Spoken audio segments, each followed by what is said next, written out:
नमस्कार, चौपाल चर्चा कार्यक्रम में आपका स्वागत है। मैं हूं आपके साथ सौरभ शर्मा।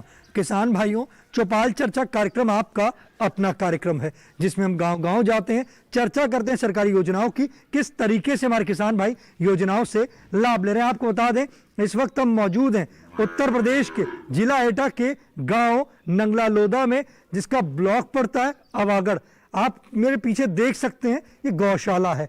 ये जो गांव है, ये इस गौशाला से जाना जाता है। आइए आपको गांव का जायजा कराते हैं।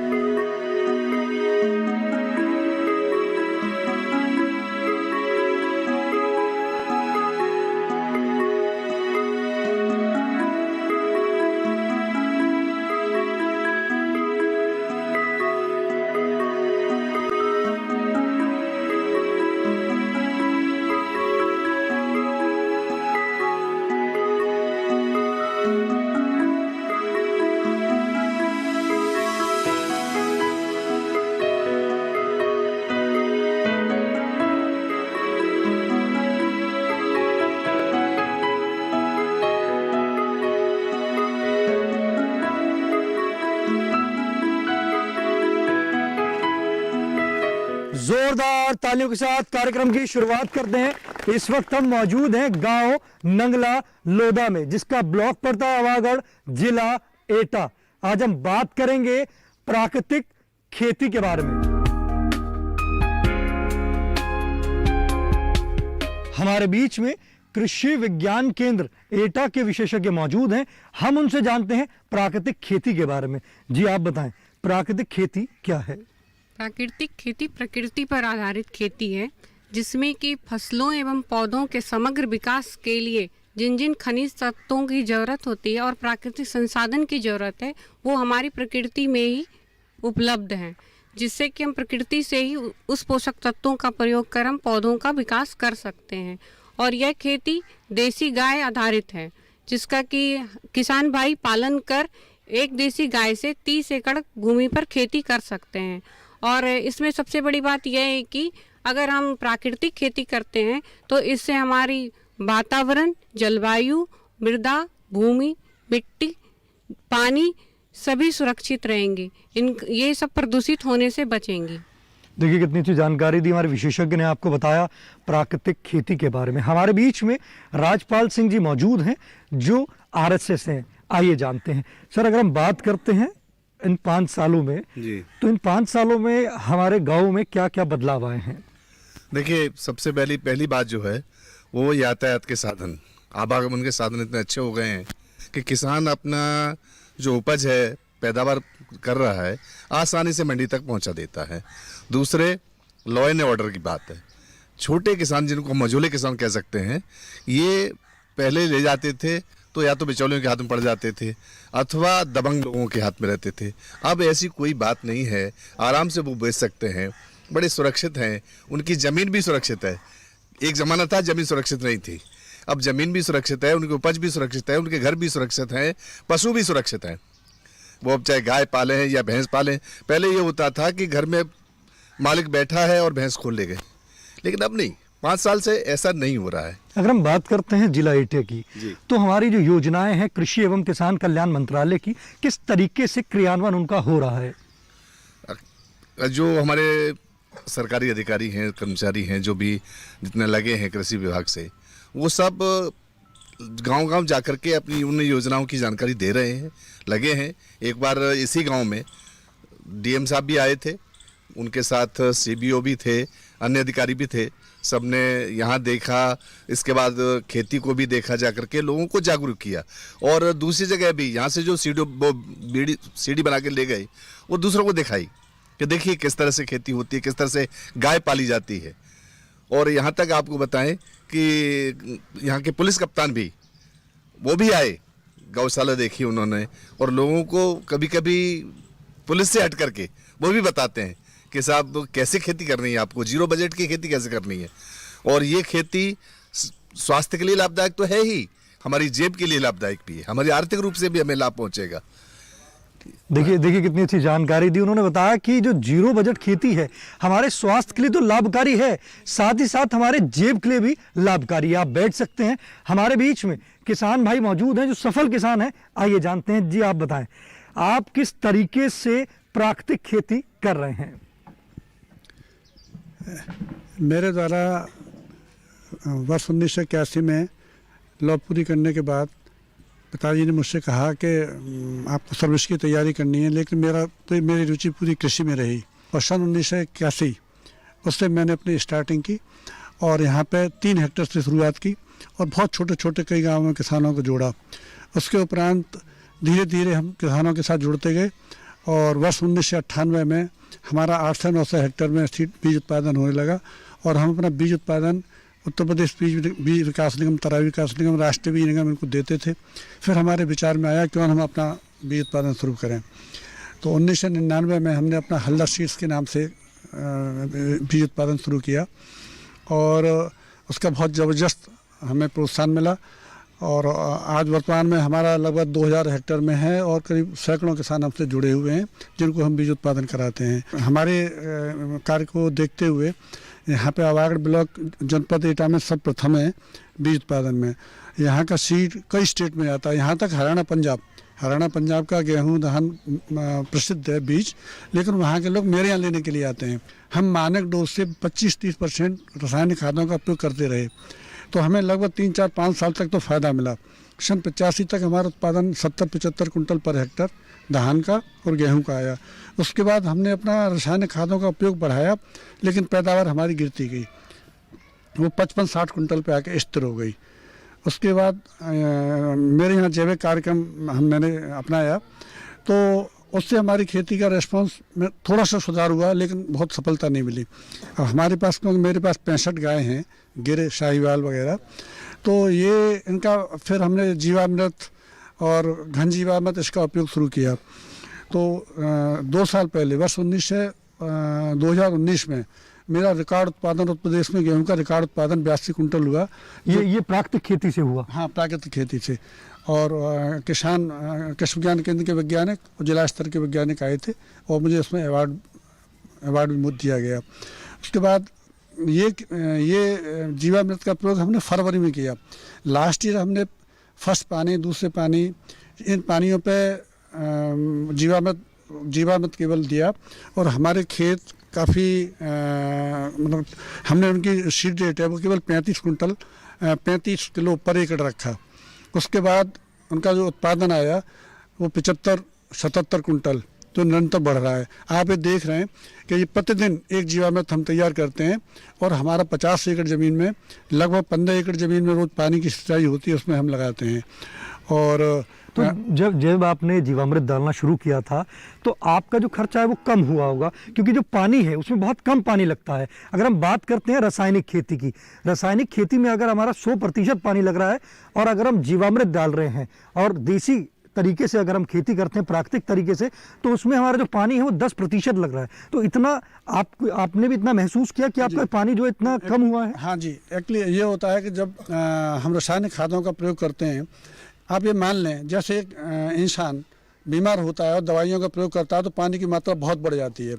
तो वो मेडिसिन है, जैसे हमारी एलोपैथिक मेडिसिन है ऐसे ही हमारी मेडिसिन है। हमें बैक टू नेचर जाना पड़ेगा, प्रकृति की ओर ही लौटना पड़ेगा। यही सिंपल प्राकृतिक खेती है। इसका 1 एकड़ का खर्चा 1000 रुपये से भी कम आता है। प्राकृतिक खेती लाभकारी है, बहुत लाभकारी है। माननीय प्रधानमंत्री जी ने जब अभी यहाँ पे जीरो बजट खेती का जो सेशन गुजरात में किया है उसको मैंने कई बार देखा है। जो दिव्य शास्त्री जी के साथ जो राज्यपाल हैं, माननीय राज्यपाल गुजरात के हैं, उन्होंने उसे बड़ा विस्तृत रूप से बताया और उन्होंने पूरा टाइम दिया। उससे मैं इतना प्रभावित हूँ कि मैंने अपना FAO बनाया है और मैं FAO में मेरे साथ वैसे भी सैकड़ों किसान जुड़े हुए हैं। मैं स्वयं 50 एकड़ खेती में अपने पूरे गांव में और पूरे किसान जो मुझसे जुड़े हुए हैं उनको जीरो खेती की तरफ लाऊंगा और ये निश्चित रूप से बहुत तेजी से इसका विकास होगा। देखिए कितनी अच्छी जानकारी दी हमारे सफल किसान ने। उन्होंने बताया कि हमें अन्य किसान भाइयों को भी प्राकृतिक खेती के लिए मैं उनको प्रेरित करूंगा, उनको लाऊंगा। हमारे बीच में और भी किसान भाई मौजूद हैं, आइए जानते हैं। जी आप बताएं, प्राकृतिक खेती करते हैं आप? हाँ। किस प्रकार से करते हैं? वैसे तो ये है कि मैं अपने भाई किसान भाइयों से सबसे ये आग्रह करूँगा, हमारे पुराने पूर्वज हल चलाते थे, हल में खून पसीना एक होता था, उससे सही स्वास्थ्य हमारा सही बनता था। तो मैं कहूँगा कि पुराने पैटर्न पे आओ, हल बैलों की खेती करो, जिससे गोबर की खाद बनेगी, आपको फर्टिलाइजर से छुटकारा मिलेगा, केमिकल से छुटकारा मिलेगा, क्योंकि ये गोबर पेशाब ये हमारा एक ऐसा रासायनिक खाद है जिस खाद से हम जो भी उत्पादन करेंगे उससे हम निरोग रहेंगे और हमेशा हमेशा के लिए हमारी जेब हल्की नहीं रह के भारी रहेगी। देखिए कितनी अच्छी जानकारी दी हमारे किसान भाई ने। कहा है कि आप अपने जो पुराना तरीका है हल बैलों से खेती करें, रसायन को छोड़ दें और आपकी जो जेब है वो हल्की नहीं भारी रहेगी। चौपाल चर्चा कार्यक्रम में वक्त हो चुका है एक छोटे से ब्रेक का। ब्रेक के बाद जानेंगे इस योजना से और भी लाभ।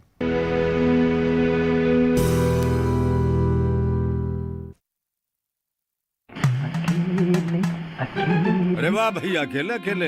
अरे तू भी ले, पर खाएगा कैसे? मैं ऑर्गेनिक खेती की बात कर रहा रे बेटे। अकेले अकेले खेती कब तक करेगा? मतलब गांव में 20-25 किसानों का समूह बना के पंजीकरण करवा ले, फिर सरकारी ट्रेनिंग भी मिलेगी और मुफ्त जैविक बीज खाद भी। फिर पीजीएस ऑर्गेनिक की सरकारी मोहर के साथ तेरी उपज आकर्षक पैक में पहुंचेगी बड़े बाजार तक। अच्छा, हाँ। अरे भाई कहाँ चल दिया? सबको साथ लाने, आमदनी बढ़ाने। तो किसान भाई समझ गए ना, साथ मिलकर ऑर्गेनिक खेती कीजिए, अपनी परंपरा को आगे बढ़ाइए, ज्यादा मुनाफा कमाइए। माटी से प्रेम की परंपरा है परंपरागत खेती।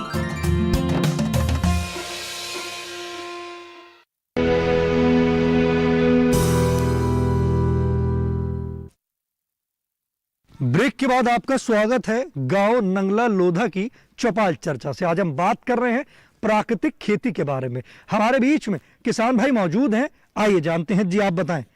आज हम चर्चा कर रहे हैं प्राकृतिक खेती के बारे में। आपको जानकारी है प्राकृतिक खेती के बारे में?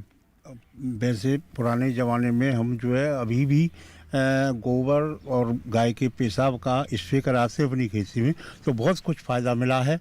और हमें जो है इस गोबर से ज़्यादा ही प्रॉफिट हुआ है। और ये जो खाद डालते हैं उसमें रोग की मात्रा ज़्यादा बढ़ती चली जा रही है और आए दिन उसमें कमी हो, जेब जो है हमारी जो खाली हो चली जाती है, बढ़ती नहीं है, क्योंकि जितना हम डालते हैं उतना ही हमको मिल पाता है। इस वजह से गोबर की खाद और पेशाब से ही हमको कुछ फ़ायदा मिल रहा है, क्योंकि हम उसकी स्प्रे करवा रहे हैं। देखिए कितनी अच्छी जानकारी दी हमारे किसान भाई ने। कहा है कि गोबर की खाद और गोमूत्र जो उससे जो स्प्रे करा रहे हैं उससे उनको लाभ मिल रहा है। हमारे बीच में किसान भाई मौजूद हैं, आइए जानते हैं। जी आप बताएं। आज हम बात कर रहे हैं प्राकृतिक खेती के बारे में। आप बताएं कि आप प्राकृतिक खेती करते हैं? जी हाँ, हम प्राकृतिक खेती कर रहे हैं 2 साल से। और मैं माननीय प्रधानमंत्री जी को हृदय से आभारी हूँ कि उन्होंने हमारे देश के किसानों का प्राकृतिक खेती की तरफ ध्यान आकर्षित किया। मैं आदिशक्ति गौशाला के नाम से मेरे पास एक गौशाला है, उसमें मेरे पास में लगभग 70 गौवंश हैं, गिरी, साहिवाल, थारपाकर। उनका मैं गौमूत्र संग्रहित करता हूँ, गोबर संग्रहित करता हूँ और मैं उससे जीवामृत तैयार कर रहा हूँ। एक जीवामृत के मेरे आप देख रहे हैं ड्राम है, मेरे पीछे गायें हैं और मेरी जितनी भी गायें हैं वो देसी नस्ल की गायें हैं, साहिवाल हैं, थारपाकर हैं, गिरी हैं और मुझे इससे काफ़ी लाभ मिल रहा है। हमारा देश कृषि प्रधान और ऋषि प्रधान देश है, तो हम ऋषि पद्धति से खेती करेंगे तो हमें अधिक लाभ होगा। प्रकृति का ही मतलब है कि जो 5 महाभूतों से बना हो, पृथ्वी, आकाश, जल, वायु और जिसमें भूमि, तो भूमि का सबसे बड़ा रोल है। जो हम भूमि से हमारे पेड़ पौधे लेते हैं वो जड़ों के माध्यम से लेते हैं और जड़ों को हम कच्चा भोजन नहीं मिल पाता है, कच्चा भोजन को पका के हमारे जीवाणु देते हैं। प्राकृतिक खेती आप कब से कर रहे हैं? प्राकृतिक खेती साहब मैं 2 साल से कर रहा हूँ। आपको इसके लिए किसने प्रेरणा दी कि प्राकृतिक खेती करनी चाहिए? मैंने अपनी गायों को, मेरे पास गाय थी तो मैंने लोगों से सुना कि साहब गौमूत्र का बहुत बेनिफिट है, फिर मैंने अपनी खेती में ट्राई किया तो मुझे लाभ मिला, तो फिर मैंने इसको और आगे बढ़ाया। जो हमारे किसान भाई इस वक्त कार्यक्रम देख रहे हैं और उनके मन में विचार आ रहा है कि प्राकृतिक खेती वो भी करें, तो किस प्रकार से वो प्राकृतिक खेती की शुरुआत कर सकते हैं? वो जीवामृत से इस खेती की शुरुआत कर सकते हैं। शुरुआत में वो जीवामृत बनाएं और अपने खेतों में उसका प्रयोग करें, इस तरह से वो प्राकृतिक खेती का इस्तेमाल कर सकते हैं। हमारे बीच में किसान भाई मौजूद हैं, आइए क्या सवाल करना चाहते हैं आइए जानते हैं। जी आप बताएं। इसमें ये लहसुन है सर, तो लहसुन में ये रोग आ चुका है, 2 साल से आता है। तो ये मैं कृषि केंद्र में जाता हूँ, डॉक्टर साहब से पूछता हूँ तो इसमें क्या रोग है। तो ये लहसुन में ये छोटी छोटी गांठें ढांचा में होती हैं, इस तरह की आ जाती हैं 2 साल से। तो उनने दवा लिखी तो उससे ये सही हुआ। तो ऐसे ही दूसरे खेत में ये बना। ये ठीक किस तरह हो सकता है? देखिए, हमारे किसान भाई का हमारे विशेषज्ञ से सवाल है कि लहसुन की फसल है, उसमें रोग आ गया है, कैसे ठीक होगा? लहसुन का पौधा जो किसान लाया है, प्राकृतिक खेती पर बात करना चाहेंगे अगर, तो बिवेरिया वैसियाना, इसकी 2.5 किलोग्राम मात्रा 1 एकड़ खेत के लिए 35 से 40 किलोग्राम सड़ी गोबर की खाद ले लें, या केंचुआ खाद अगर मिल जाए उसमें इसे मिला के मिक्स करके खेत में बखेर दें। और जो खेत तैयार कर रहे हैं उस समय तो 70 से 80% तक इस रोग से ये कीट हमारा ख़त्म हो जाएगा। लेकिन जब फसल आ जाती है उस समय इसका प्रकोप तेज़ी से बढ़ता है, तो ये उस समय भी इसका प्रयोग करेंगे बिवेरिया वैसियाना का। इसी तरह से तैयार करके मिला के उसे रखेंगे, गीला करेंगे और टाट की बोरी से ढक देंगे 1 सप्ताह के लिए। तो जो प्राकृतिक रूप से जो फफूंद है वो अपनी वंश वृद्धि करेगी, इतनी संख्या में उसकी वृद्धि हो जाएगी 10 की घात 8 की संख्या में, बहुत ज़्यादा बड़ी मात्रा में। तो ये जो फफूंद है, जो कीड़े इस तरह के डेवलप हो रहे हैं, उन सब का कीड़ों का जीव द्रव्य इस फंगस का भोजन है, तो वो इसे पूरी तरह से खत्म कर देती है। देखिए, कितनी अच्छी जानकारी दी हमारे विशेषज्ञ ने बताया कि किस तरीके से जो हमारे किसान भाई की जो लहसुन की फसल में जो बीमारी लगी थी उससे नियंत्रण हो सकता है। चौपाल चर्चा कार्यक्रम में वक्त हो चुका है एक और छोटे से ब्रेक का। ब्रेक के बाद जानेंगे प्राकृतिक खेती से और भी लाभ।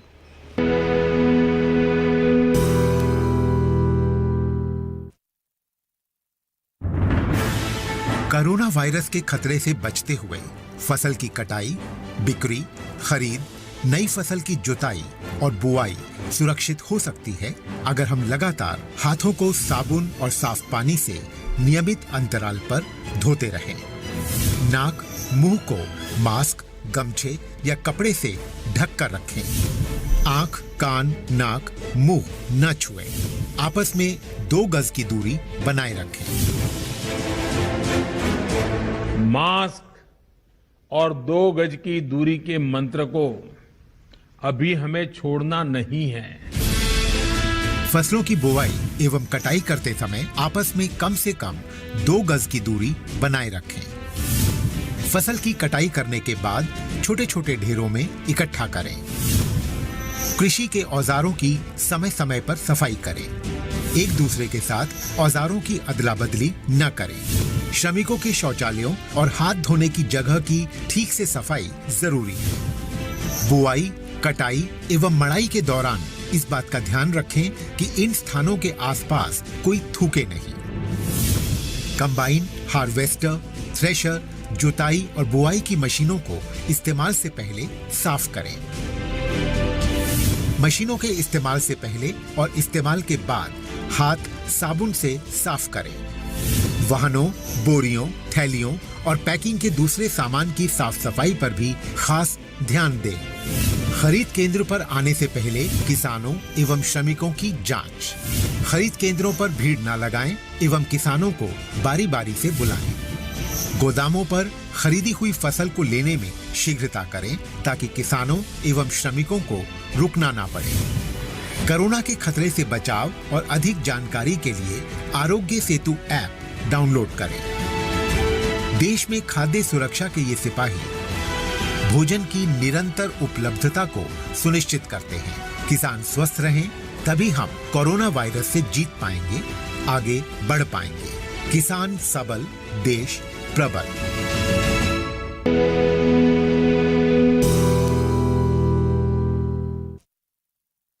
ब्रेक के बाद आपका स्वागत है गांव नंगला लोधा की चौपाल चर्चा से। आज हम बात कर रहे हैं प्राकृतिक खेती के बारे में। हमारे बीच में विशेषज्ञ मौजूद हैं, आइए जानते हैं। प्राकृतिक खेती की अगर हम बात करते हैं तो प्राकृतिक खेती में और पशुपालन में क्या लाभकारी है? देखिए, प्राकृतिक खेती से पशुपालन को कई प्रकार के लाभ हैं।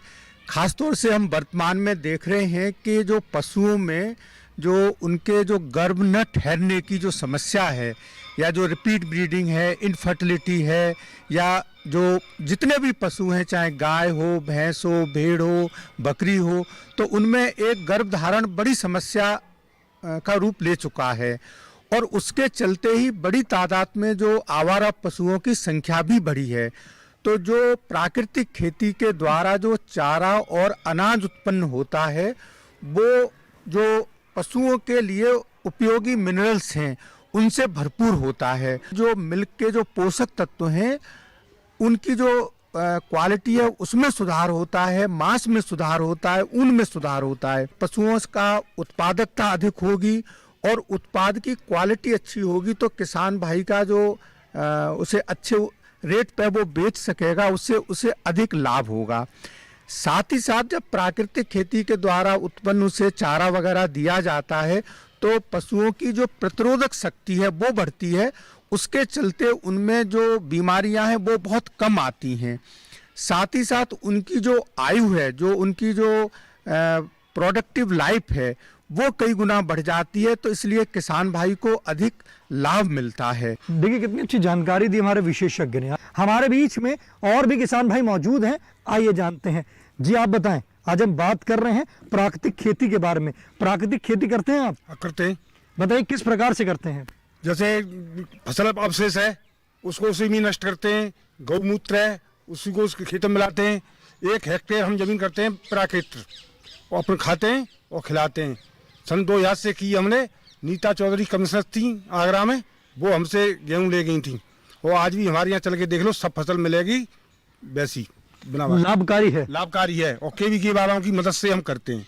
देखिए हमारे किसान भाई कह रहे हैं कृषि विज्ञान केंद्र की मदद से हम प्राकृतिक खेती करते हैं। हमारे बीच में और भी किसान भाई मौजूद हैं, आइए जानते हैं। जी आप बताएं, आज हम बात कर रहे हैं प्राकृतिक खेती के बारे में। प्राकृतिक खेती करते हैं आप? अभी हमारे विशेषज्ञ ने बताया प्राकृतिक खेती के बारे में, और हमारे किसान भाइयों ने भी बताया कि प्राकृतिक खेती के बारे में और उसके लाभ। तो आप प्राकृतिक खेती करेंगे? हाँ बिल्कुल करेंगे सर। देखिए हमारे किसान भाई कह रहे हैं कि प्राकृतिक खेती नहीं करते हैं, परंतु अब वो भी प्राकृतिक खेती करेंगे। हमारे बीच में और भी किसान भाई मौजूद हैं, आइए जानते हैं। जी आप बताएं, प्राकृतिक खेती करते हैं आप? नहीं करते हैं सर। अभी हमारे विशेषज्ञ ने आपको बताया प्राकृतिक खेती के बारे में, तो अब आप प्राकृतिक खेती करेंगे? जी प्रकृति करेंगे। देखिए हमारे किसान भाई कह रहे हैं कि अब तक वो प्राकृतिक खेती नहीं करते थे, परंतु अब वो प्राकृतिक खेती करेंगे। आज आपने जाना हमारे जो किसान भाई हैं किस तरीके से प्राकृतिक खेती करके लाभ की प्राप्ति कर रहे हैं। साथ ही साथ कुछ किसान ऐसे भी हैं जिन्होंने बताया वो प्राकृतिक खेती नहीं कर रहे हैं, वो भी अब प्राकृतिक खेती करेंगे। आप अपने पसंदीदार कार्यक्रम चौपाल चर्चा को अब आप डीडी किसान के YouTube चैनल पर भी देख सकते हैं। टीवी पे दिए गए QR कोड को स्कैन करें। आज के गांव नंगला लोधा की चौपाल चर्चा से बस इतना ही। फिर होगी आपसे मुलाकात एक नए गांव एक नए विषय के साथ। तब तक हमारी पूरी टीम को दीजिए इजाजत। आप देखते रहिए दूरदर्शन किसान। नमस्कार।